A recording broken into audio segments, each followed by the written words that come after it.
Momentum Investor, bertemu lagi dengan saya Vita. Kali ini saya akan membahas satu saham blue chip defensif terbaik yang bisa digunakan untuk melawan inflasi. Dengan PBV 2,8 dan PER 26 kali, apakah saham masih tergolong murah dengan PER setinggi itu? Kita akan bahas di video ini. Jadi, tonton sampai habis supaya mendapatkan pemahaman yang utuh. Siapa sih yang tidak kenal dengan perusahaan satu ini? Perusahaan mie instan terbesar di dunia. Indomie seleraku. Perusahaan pembuatnya adalah PT Indofood CBP Sukses Makmur Tbk dengan kode saham ICBP. Karena laporan keuangan triwulan 2 telah terbit, maka kami telah menganalisanya untuk Anda. Seperti biasa, disclaimer on ya, video ini hanya merupakan video edukasi analisa saham, bukan rekomendasi menjual atau membeli saham. Pastikan selalu menganalisa ulang sebelum melakukan transaksi saham. Karena selain bisa untung, Anda juga bisa rugi.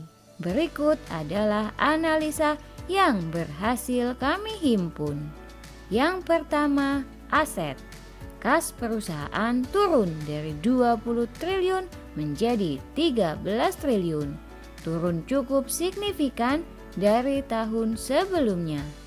Bila melihat dari data historisnya, maka kas perusahaan cenderung berfluktuatif, di mana kas semester ini pun sebenarnya masih lebih tinggi dari 2020 saat pandemi.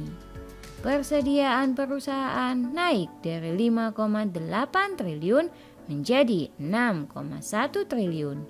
Bila melihat hubungan antara penjualan dengan persediaan, maka kita bisa melihat adanya hubungan linier, di mana pertumbuhan persediaan juga diikuti oleh pertumbuhan penjualan.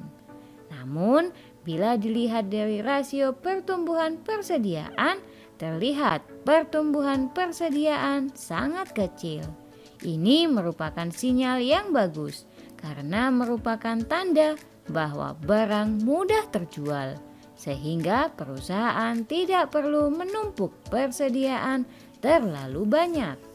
Total aset perusahaan menurun dari 118 triliun menjadi 113 triliun. Bila diperhatikan dari data historisnya, aset meningkat cukup tajam setelah akuisisi Pine Hill di tahun 2020. Yang kedua, liabilitas. Total liabilitas perusahaan menurun dari 63 triliun menjadi 56 triliun. Dilihat dari data historisnya, maka liabilitas membengkak sejak 2020 untuk membiayai akuisisi dan turun di semester ini. Penyebab penurunan liabilitas adalah karena liabilitas jangka pendek lainnya yang sebelumnya senilai 9 triliun sudah terbayarkan. Ini merupakan sinyal yang sangat bagus karena utang perusahaan bisa terlunasi dengan cukup signifikan, walaupun perusahaan sedang tertekan oleh sentimen negatif bertubi-tubi seperti laba yang turun, kenaikan BBM, dan kenaikan inflasi. Dari debt to equity ratio, maka mulai terlihat adanya tren penurunan. Kita harapkan ke depan perusahaan juga akan semakin menurunkan tingkat utangnya. Yang ketiga, ekuitas. Saldo laba yang belum ditentukan penggunaannya meningkat dari 26 triliun menjadi 28 triliun.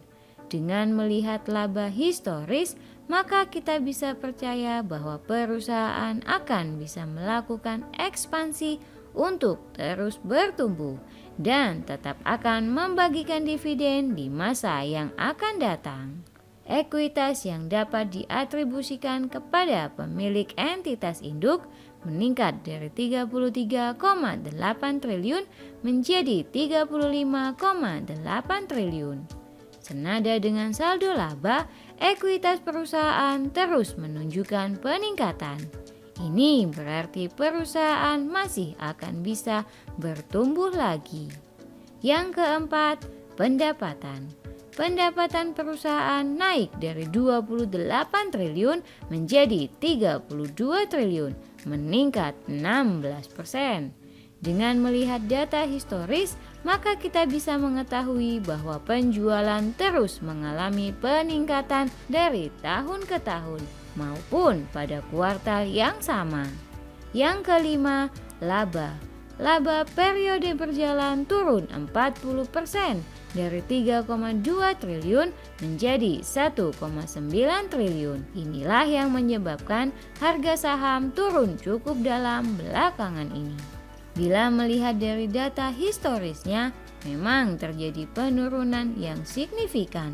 Tapi penjualan meningkat, mengapa labanya justru turun?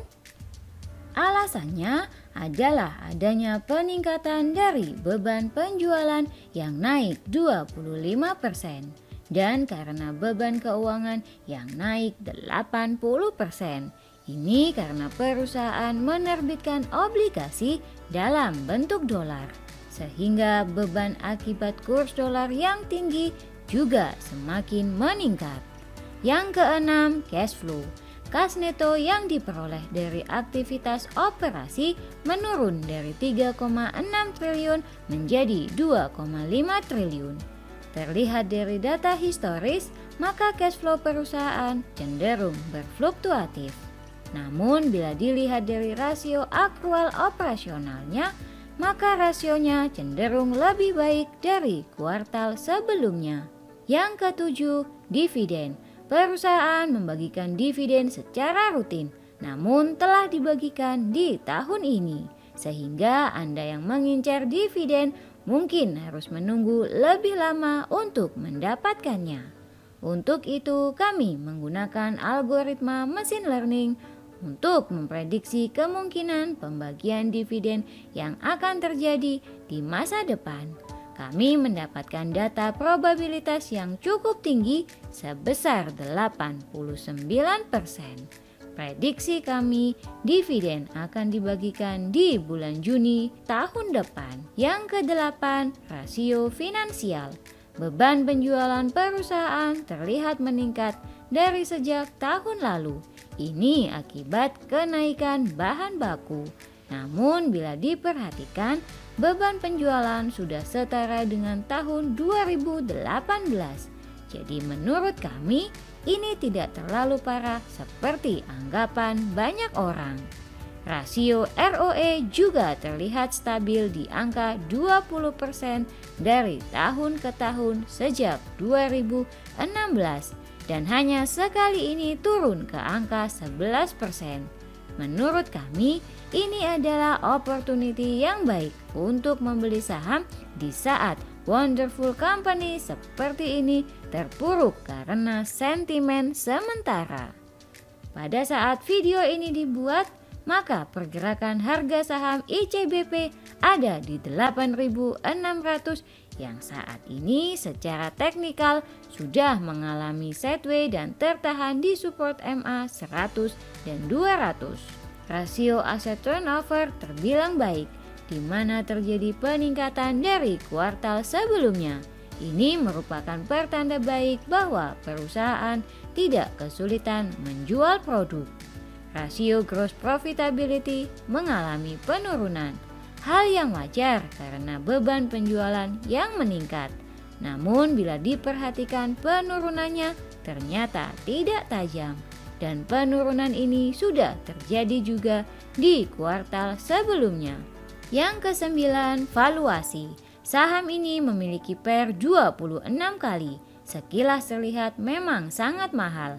Tapi bila melihat dari histori PER tahun-tahun sebelumnya, ternyata PER ini masih dalam tahap wajar. Dengan PBV 2,8, kita juga bisa melihat historis di mana PBV sebelumnya ada di rata-rata 5 sebelum drop karena sentimen negatif dari akuisisi Pinehill yang pendanaannya dari utang dan juga bertepatan dengan pandemi. Dan di kuartal 2 ini sempat naik walau harga sahamnya turun karena laba yang juga turun. Mempertimbangkan historis PBV, ROE dan ekuitas, maka kami menyimpulkan bila ROE bisa kembali ke on track di rata-ratanya di kisaran 20%, maka tidaklah sulit untuk ICBP agar PBV-nya bisa pulih kembali seperti di tahun 2019. Dengan melihat data di atas, maka kami menghitung PBV ada di 5 dengan harga wajar 15.000. Yang ke-10, momentum. Melihat distribusi pergerakan harga, maka kami bisa menghitung volatilitas harga saham dengan resiko penurunan sebesar 4 hingga 12%. Ini cukup rendah dan kami kategorikan saham ke dalam core stock di mana saham ini bisa disimpan dalam jangka waktu yang panjang. Menimbang resiko penurunan dan potensi upside yang tinggi, maka kami menghitung risk reward adalah sebesar 6,2 kali. Ini kami nilai sangat tinggi. Namun, mungkin harga wajarnya tidak akan tercapai dalam waktu dekat karena sentimen negatif yang belum akan reda. Setelah menganalisa secara mendalam tentang saham ini, maka kita telah sampai pada kesimpulan. 1. Laba bersih turun karena beban penjualan dan beban keuangan yang meningkat. 2. Perusahaan semakin tertekan dengan kenaikan BBM dan kenaikan inflasi. 3. Akuisisi kami nilai sukses dengan meningkatnya pendapatan perusahaan. 4. Valuasi masih murah dan punya potensi upside yang tinggi. Namun karena tertekan oleh sentimen negatif, time horizon yang dibutuhkan haruslah panjang. 5. Volatilitas saham rendah dengan risk reward yang tinggi pastinya menarik bagi para investor jangka panjang. Apalagi emiten selalu membagikan dividen. Terima kasih telah menonton video analisa ICBP sampai akhir. Disclaimer on ya, video ini hanyalah video edukasi, bukan rekomendasi jual beli saham. Pastikan selalu menganalisa kembali sebelum melakukan transaksi saham. Klik like, subscribe, dan hidupkan lonceng notifikasi agar Anda tidak ketinggalan saham analisa momentum berikutnya. Bye!